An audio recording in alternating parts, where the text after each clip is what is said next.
disaster in here. I want to tell you a really cool story, but first, I need to clean this little office space up.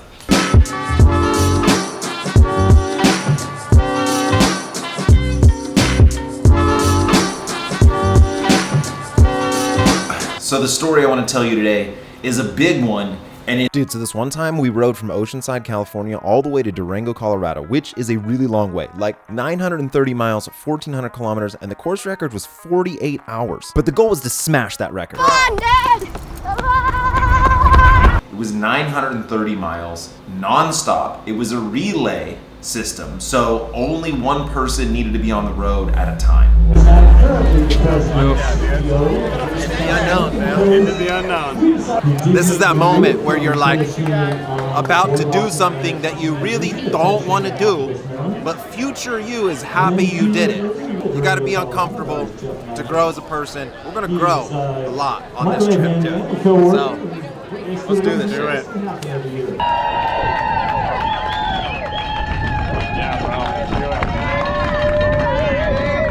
We're 2 minutes into this. 2 minutes into a 47-hour effort. All good. This beginning part, like I said, it's just a parade. We actually cannot pass the people in front of us until like 13 miles. So we're just chilling. All right, so we're on the big first climb. Shane's gonna get picked up by the crew and they'll leapfrog me. I'm probably going way too hard, but that's a problem for future me. So we probably lost a few minutes at the very start already just because we had to stay behind that one guy, but he should be cooking. And this should be a pretty decent climb. Yeah, bro, let's go!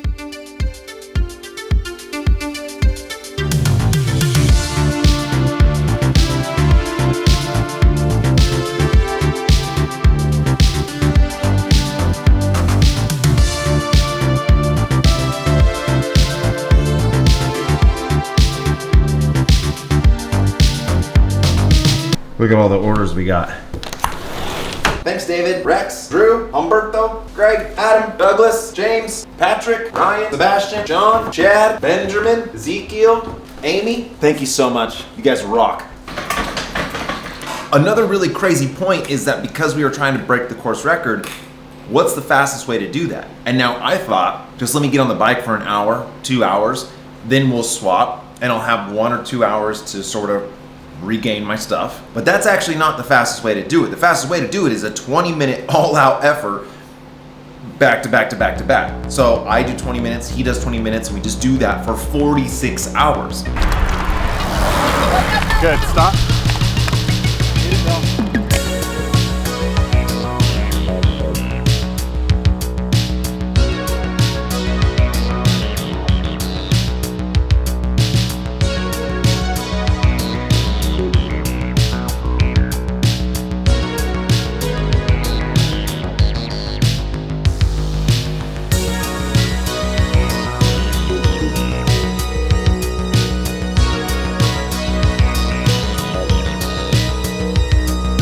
Good job, bro. Let's go.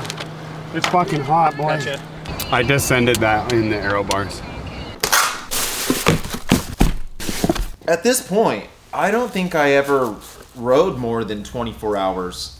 And I don't really know why I was so confident. And the first 24 hours was just filled with adrenaline. And so you never really had a moment to like think about how hard it was. And the fact that you swapped every 20 minutes, it was so fast that it just felt like it flew by. Your saddle. Okay. I'm gonna go in 3, 2. Get it! Let's go, bro. Okay, Tyler, it is 117 degrees out here. It's really 117. It really says on the car.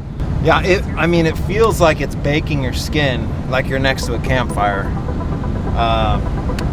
So there's that.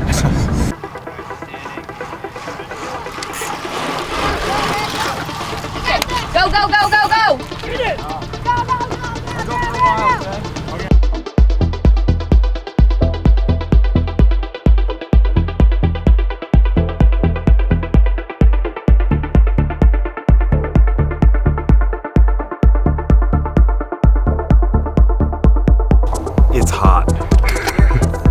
very hot.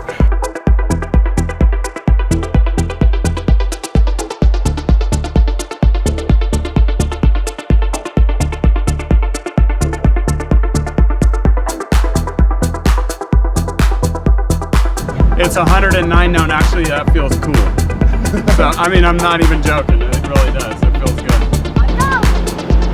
Let's go, man! Go, go, go! Don't stop!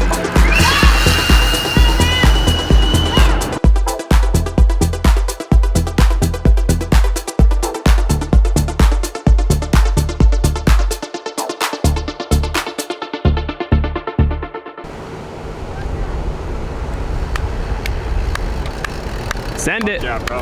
Send it. Send it. It's 1:30 in the morning. And we have to do this again. That's what's throwing me for a loop. Is that we gotta go all the way into another 1:30 in the morning. And so if this 1:30 in the morning is wrecking me, what is the next 1:30 in the morning gonna be like? I couldn't sleep at all in that first night because I was so amped up. I was so ready to go. Moving into the first morning, I kind of thought, oh my goodness, we have to go all day and then another night and then another day. Now, we were way up. Second place was like 8 hours behind us at this point. And so, you know, we're not really in jeopardy of not winning, but we didn't want to just win. We wanted to break the course record, which was 48 hours. And so we were on pace to doing that. We were on pace, but we just had to keep going.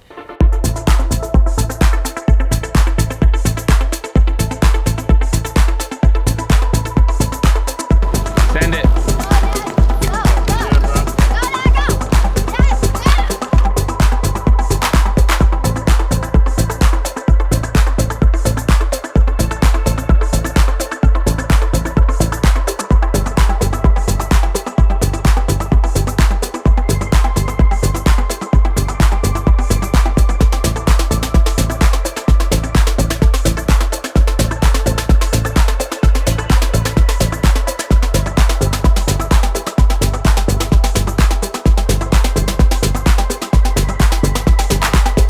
Don't Might even be say able to anything scoot to him. out. Just pretend like there's no climb. Tap it over to the middle and he can recline that chair.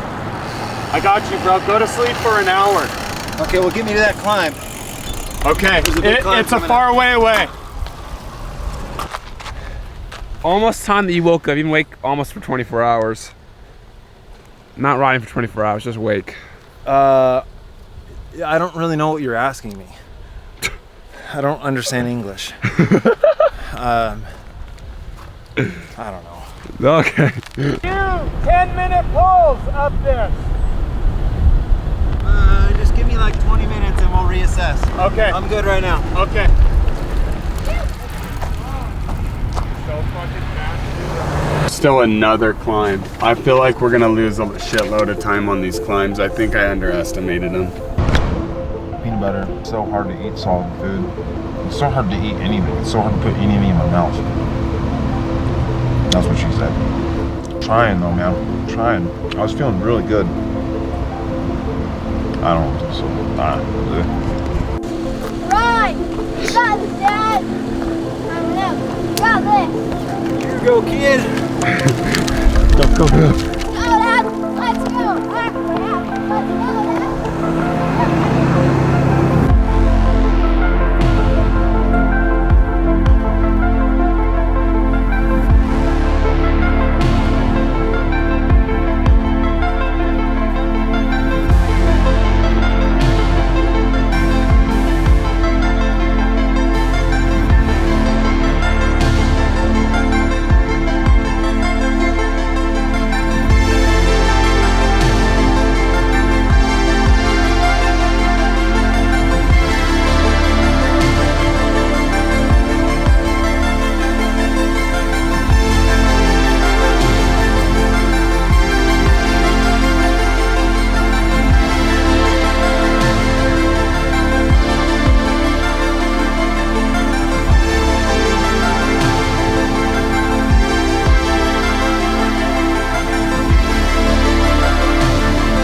So when I get bored in there and my head's gonna explode, I just come out and I skate around a little bit just to get the body moving. So you could do anything for 20 minutes. And so that was what was really cool about this pacing strategy is no matter how tired you are, how hungry you are, how much it hurts, get out there, you ride for 20 minutes, and then you can get back in the car.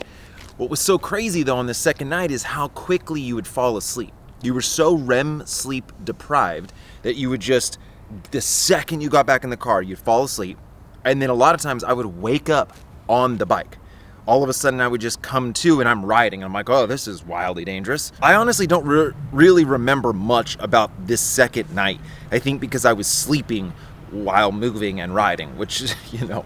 But one of the wildest things about ultra endurance stuff like this is your circadian rhythm and how much you change when you see light.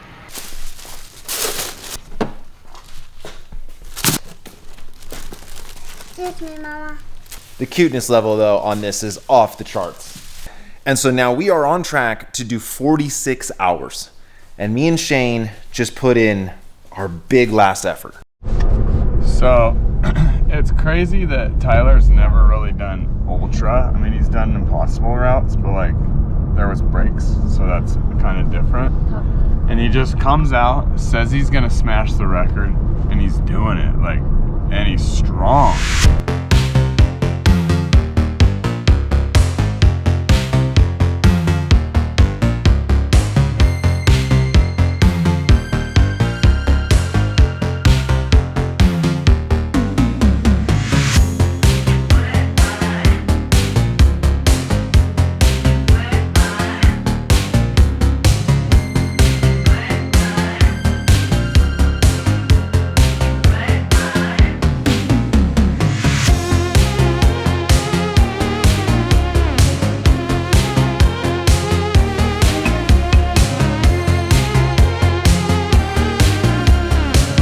Yeah, I feel good. I'm like, dude, it feels like the end for me right now. Like, it's 80 miles. So I know, like, we're going to do that, and then the record's in sight, unless something crazy happened, but... Do my eyes look like I've rode, like, 900 miles or whatever, or 400 miles? Come on, Dad! Come on!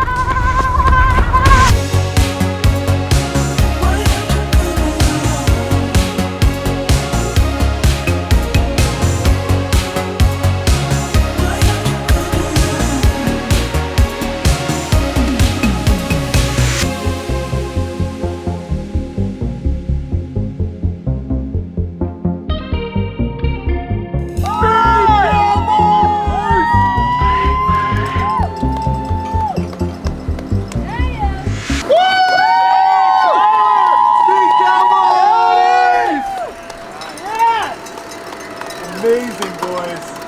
Amazing. Yeah. Good job, guys. Good job, guys. That's an amazing achievement. Love you too, bro. Claps. Thank you. First place, two-man team. Dude, Cheers. that's awesome. Yeah. Yeah, so maybe hold those up. Show me them. All right, well, tell me about your ride. Highs and lows, how'd it go? Boy, it's honestly real hard to remember. It's really hard to remember what happened. It all kind of blends together. And so I remember it being fun on a bike path, then it was super hot, and then it was dark, and then I think that all happened again. And then now we're here.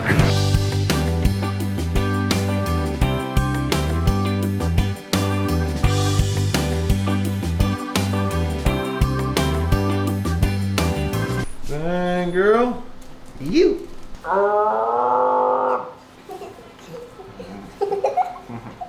Okay, so it's super late, and I just don't really feel like noodling. I just don't feel like noodling for an hour or doing a workout or whatever. So I'm gonna jump into a quick little race. To me, racing is so much better mentally. I'm able to just get through a solid hour, 2 hours, no problem. So we're gonna do a race, and then we'll just keep riding after that. We should be able to clock off 2 hours, no biggie.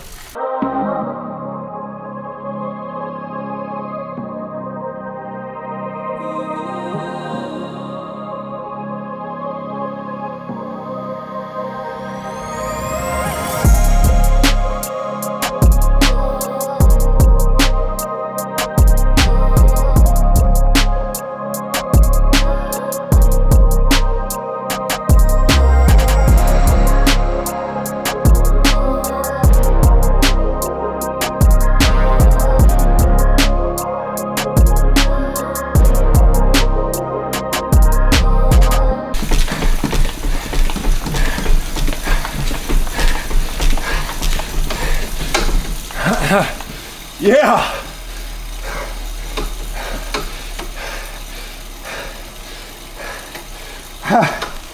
Oh my God. You. Now that was a great way to spend 40 minutes. And so now I can just cruise. I'm just gonna cruise. I'm gonna keep it, I'm gonna recover a little bit, but then I'll keep it zone 2 for like another hour. Be perfect. The feeling that I got when me and Shane finished, I'll be honest, was dead. I was non-existent. I mean, sleep deprivation for 46 hours is one hell of a drug. So then we had to go get in our hotel. Well, our time was so blazing fast that we got there at 11. We couldn't check in till 3. And so I was like, hey, can we just get another room? Like, I'll just pay for another room. Like, I need to go to sleep now. And they were like, no. And they were being really mean about it. It was super weird. And so then I just fell asleep in the lobby. I laid on the couch, fell asleep. The lady comes over and says, "Sir, you're gonna have to leave. You can't sleep here." And I said, "Then open up the room and I'll sleep there. If not, call the cops." And I went back to sleep. Like, I literally told her, call the cops. Bro, I don't care. I'm trying to sleep.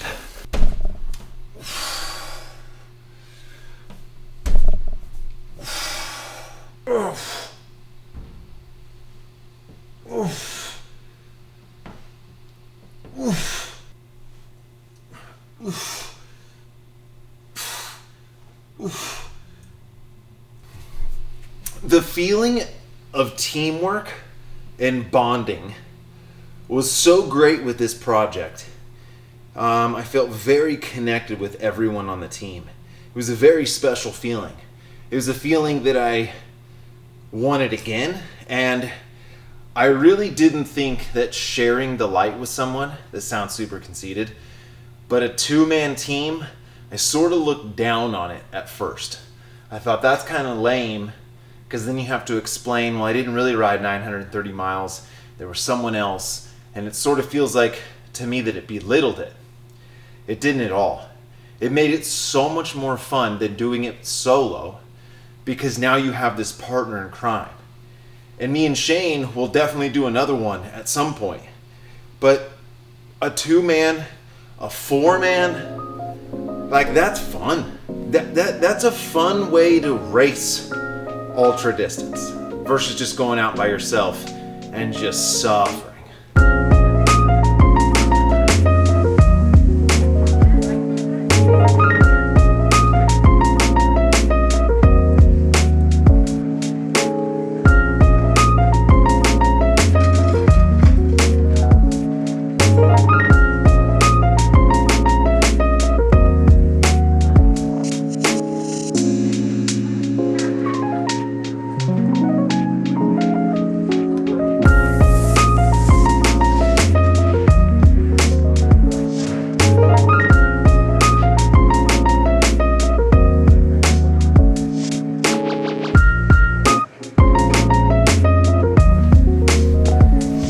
Winnie's asleep. Winnie's fast asleep. She's zonked out. Okay, so macros. Tracking macros this month has been an eye-opener. How difficult it is to actually get in my protein goal. I always just assume that I was getting enough. And so today I'm at 146 grams of protein, but I had to drink 2 protein shakes when I got home. It was a busy day, and I kind of, I was snacking here and there. I had my Holos, whatever. Even with this amazing dinner where it's rice, carrots, mushrooms, avocado, some, what are these little green? Microgreens. Then we have this like fake bacon stuff. It tastes really good. Almost everything I ate today, I was focusing on protein, and I'm only at 146 grams of protein. So if I hadn't been tracking my macros, I wouldn't have thought about it, and I would be more around like 60 or 70 grams of protein. So 249 grams of carbs, 146 grams of protein, 69 grams of fat for 2,300 calories in, and so far right now I'm 2,600 calories out. So that puts me at a 300 calorie deficit. That means I'm gonna have to drink a lot of sparkling waters though, because I kind of want to feel that, you know what I mean? So I was telling you that camaraderie is like a big deal. And that was such a bonding experience for me with those people there, that when I decided to go for the Ultra Distance National Championships, and it was a similar thing, 508 miles, we used a lot of the same crew. I needed her there because I knew what that feeling would be. Like, dude, if I'm going to become a national champion, I want to be able to share it with my bestie. Like, everything in my life, I learn these little things and I go, okay, if I'm going to do something like this again, I need to make this tweak. Because doing Race Across the West was amazing, but I didn't get to share it with her. I did get to share it with Shane and my son. Like, he was there with me. Like, that was really cool. But guys, thank you so much for watching. I hope you enjoyed this story about Race Across the West. Shane, I love you, man. Let's go tackle another one. Let's crush it. And as always, vegan cyclist. Yeah.